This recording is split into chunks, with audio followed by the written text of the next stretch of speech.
Makanya saya seneng si Purbaya udah mulai tembak-tembak itu. Kalau ada kepala daerah yang ongkang-ongkang kaki nunggu bunga turun, wah gue dapet 20 miliar. Sekarang udah gak bisa lagi, lu diliatin sekarang. Biar duit itu bergerak. Nah, duit bergerak di bawah ya? Duit bergerak di bawah. Yang udah-udah kan pemerintah pusat penghasilan Suka APBD paling besar tuh TKD lah, transfer dari pusat ke daerah. Kedua PBB, pajak bumi bangunan, yang ketiga PKB, pajak kendaraan bermotor. Nah TKD ini yang nilainya bisa sampai 70% ya, triliunan dari pusat ke daerah. Begitu masuk ke daerah apa yang dia lakukan? Dia taruh di bank, ini brengsek juga nih orang. Dan dalam bentuk giro pula. Ada juga yang deposito. Terus dapat bunga dong kan. Misteri di Indonesia ini, kok bisa-bisanya proyek perbaikan jalan, renovasi, trotoar, berulang-ulang, terus biasanya dilakukan di musim hujan. Desember, November, kan rusak lagi dong itu aspal, barang itu kan. Ya wajar aja, karena biar nginep. iNews Media Group kini hadir dengan format podcast yang beda. Kami ajak Anda masuk ke balik layar isu terhangat. Kupas tuntas tanpa basa-basi. Dengarkan analisis tajam dari pakar, kisah inspiratif dari tokoh-tokoh penting, hingga obrolan ringan yang bikin Anda betah. Semua ada di sini. Jangan sampai ketinggalan, cari tahu apa yang sedang diperbincangkan semua orang. Langganan dan nyalakan notifikasi sekarang juga di kanal YouTube iNews dan platform podcast favorit Anda. Dengar lebih dalam, paham lebih jelas. Tapi Bang, stabilitas itu tadi catatannya stabilitas ya. Tapi kan selama ini kan kita tahu seorang menteri striker ya, yang bikin katanya sih bikin gaduh. Cuman kan ternyata dampaknya seperti apa itu, misalnya tadi disebut di depan kan soal KCIC, soal dana mengendap yang sekarang lagi rame ya di daerah.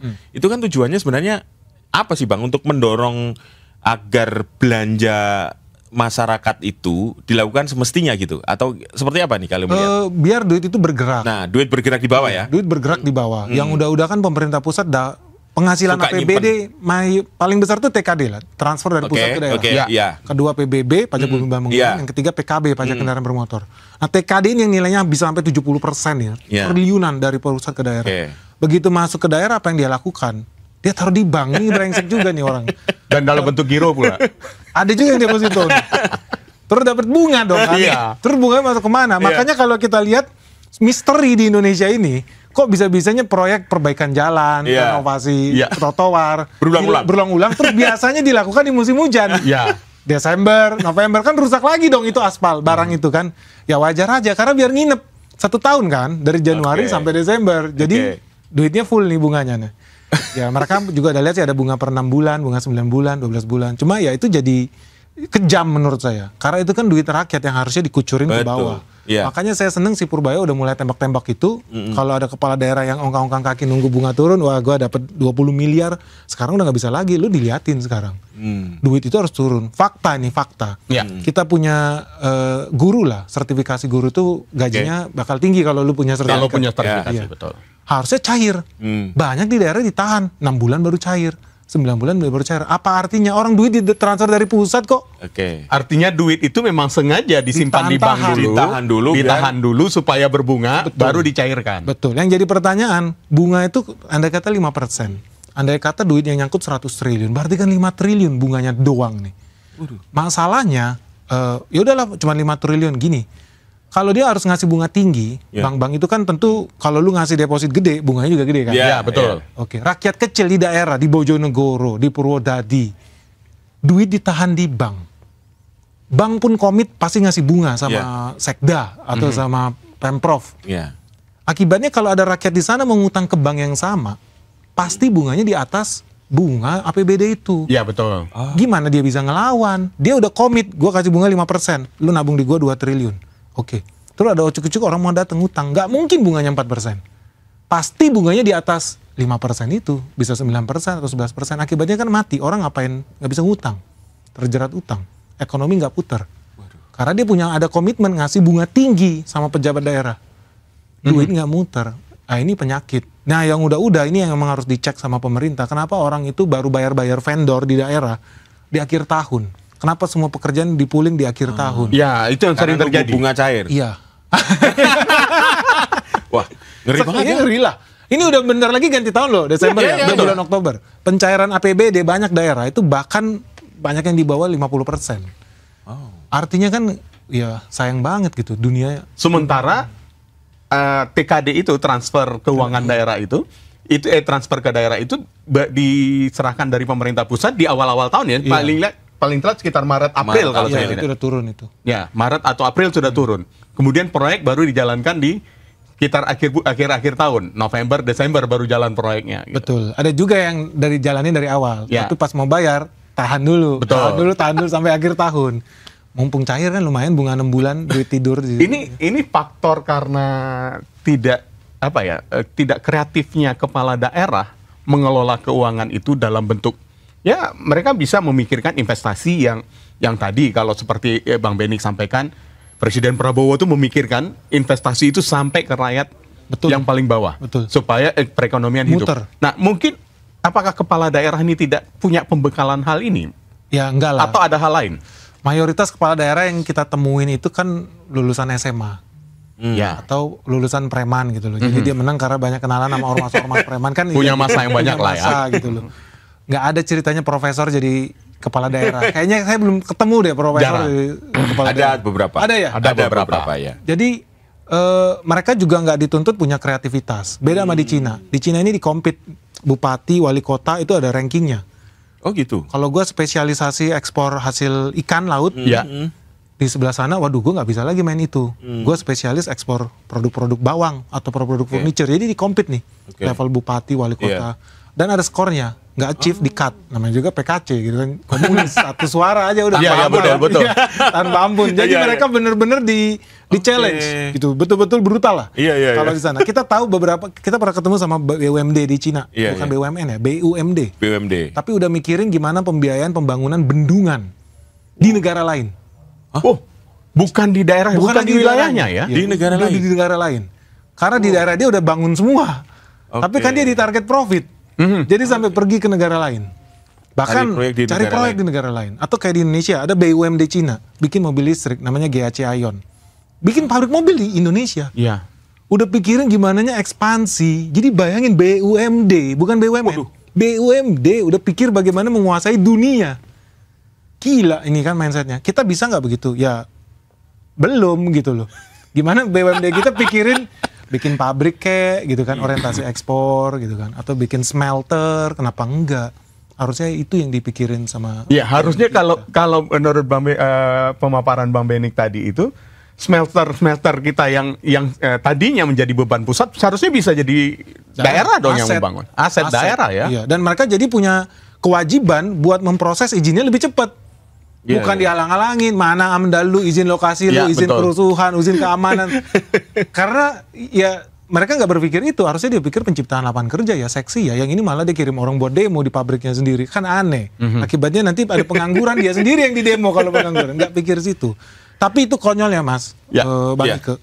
Ada daerah yang bangga banget, bahkan sampai bayar media lokal gitu ya, di kabupatennya. Kita dapat PAD 26 miliar, nambah profit. Dapat dari mana? Bunga bank. Kan konyol banget. Bangga banget. Bupati ini gitu kan. Prestasinya dapat bunga bank 26 miliar. Nggak ngapa-ngapain. Tapi bangga. Tapi ya aneh. Tapi kampungan ya itu faktanya. Tapi kalau bicara mendapatkan PAD dari bunga bank. Purbaya kemarin di dalam doorstop dengan teman-teman wartawan karena ada kepala daerah yang sengaja datang ke BI untuk mengecek benar nggak angka dana yang mengendap itu sebesar yang disampaikan oleh Purbaya. Kemudian dikonfirmasi tidak sebesar itu. Nah, Purbaya sempat ngecek, ya tunggu saja BPK akan ada audit. Nah, itu gimana sebenarnya? Apakah memang PAD yang dihasilkan dari deposito ini memang bisa dikatakan ranah bagian yang uang yang kemudian jadi siluman gitu? Ya, bisa iya, bisa enggak. Karena ada beberapa kasus kita lihat 10 tahun ke belakang diperkarakan tuh. Kepala daerah yang naruh duitnya terus dapat deposito itu bisa jadi objek pidana. Bisa. Jadi kepala daerah harus hati-hati loh. Selama ini mungkin nggak ada yang periksa ya karena orang nggak heboh aja. Benar. Sekarang itu jadi perkara. Nah terkait kasus yang tadi itu mungkin beda data aja. Kalau nggak salah beda 1 bulan tuh. Datanya Purbaya sama KDM. Dan that's okay lah. Itu menunjukkan kita masuk ke era transparansi. Bisa saling check and balances. Itu bagus. Ini poin penting ini. Ya. Kenapa? Kalau nggak ya makin banyak ya gubernur atau kepala daerah yang ongkang kaki gitu. Betul. Dan ini apresiasi juga buat KDM ya, dia mau cross check supaya dia nggak dikibulin bawahannya. Masing-masing kan saling adu data aja. Betul. Nah realitanya memang di Jawa Barat ya khususnya, ya kalau versi KDM kan duitnya jauh lebih besar ya. Cuman sekarang udah turun drastis. Mungkin cuma sekitar 2 triliun kali atau nggak nyampe. Dari 4, sekian ya? Ya dari 4, sekian triliun. Karena dan itu rekeningnya rekening giro.